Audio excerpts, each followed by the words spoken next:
Pada bulan Oktober 1939, puncak pemimpin tentara Jerman OKH, singkatan dari Oberkommando des Heeres, sudah mempunyai rencana untuk menyerang sekutu di Eropa Barat. Menurut rencana ini, puluhan divisi akan menyerang dalam garis-garis yang paralel, dengan sayap kanannya sebagai tulang punggung ofensif. Rencana ini ada baiknya, sederhana, tapi buruknya mirip sekali yang digunakan Jerman pada Perang Dunia Pertama yang dikenal sebagai rencana Schiehallion. Di saat itu, muncul Jenderal Erich von Manstein yang memiliki rencana berbeda.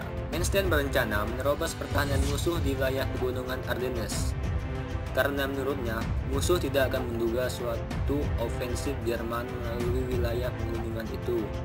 Manstein lalu menyusun sebuah memorandum kepada OKH yang intisarinya sebagai berikut. Tulang punggung ofensif Jerman bukan sayap kanan, tetapi sayap kiri yang terdiri dari divisi tank dan kendaraan bermotor yang akan menerjang ke arah Sedan melalui Ardennes.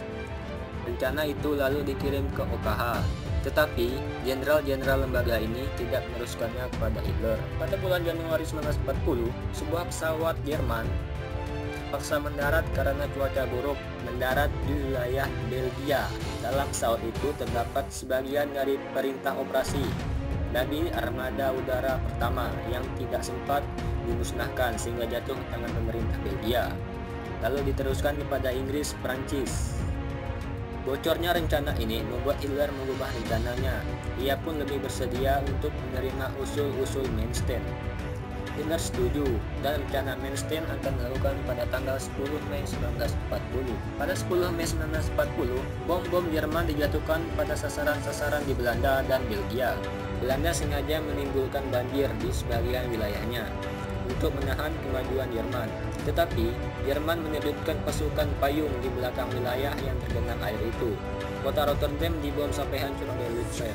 Dalam 4 hari pertahanan, Belanda runtuh. Keruntuhan Belgia menyusul 2 minggu kemudian. Tentara Prancis saat itu menduga Jerman akan menyerang menurut rencana Schiehallion. Tentara Jerman sengaja menarik perhatian lawannya ke jurusan Belanda dan Belgia yang diserbu oleh Army Group B. Serangan ini dilakukan secara mencolok, pasukan payung diterjunkan. 1000 pesawat Luftwaffe dipusatkan di sana, termasuk 3 divisi Panzer. Prancis mengira bahwa Army Group B itulah tulang punggung ofensif Jerman. Tentara Prancis-Inggris menyerbu bagian utara Belgia untuk menghadapi Army Group B. Namun, tulang punggung tentara Jerman bukan terletak pada Army Group B di utara, tetapi di selatan oleh Army Group A yang terdiri dari 7 divisi tank.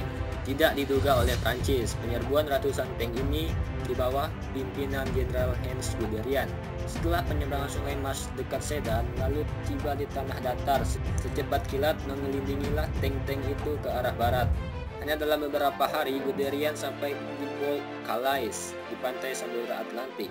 Tentara Inggris Prancis terbelah dua. Tanggal 23 Mei, Guderian berada hanya beberapa mil dari pelabuhan Dunkirk, tempat ratusan ribu serdadu Prancis dan Inggris sudah berkumpul untuk mengungsi ke Inggris. Saat Guderian ingin menyerbu kota tersebut, Hitler memerintahkan pasukan Guderian berhenti. Alasan Hitler itu masih belum diketahui. Dalam evakuasi Dunkirk, Inggris mengerahkan kapal perang, kapal penumpang, kapal pesiar, dan kapal nelayan. Semua kekuatan maritim Inggris dikerahkan. Luftwaffe mengirim pembom untuk menggagalkan evakuasi tersebut, tetapi gagal karena tenaga Luftwaffe tidak cukup. Di samping itu juga, berkat perlawanan yang hebat dari Angkatan Udara Inggris atau Royal Air Force. Pada tanggal 5 Juni, ketika kota Dunkirk jatuh ke tangan Jerman setelah evakuasi udara Inggris selesai, Hitler mengerahkan 10 divisi panzernya dengan 133 divisi infanteri ke selatan, ke arah Paris. Prancis cemas, divisi mereka yang dapat dikerahkan selain lebih sedikit juga tidak begitu terlatih. Hampir semua divisinya yang lebih terlatih justru terasing, terpencil di Belgia Utara setelah dipotong oleh serangan Guderian.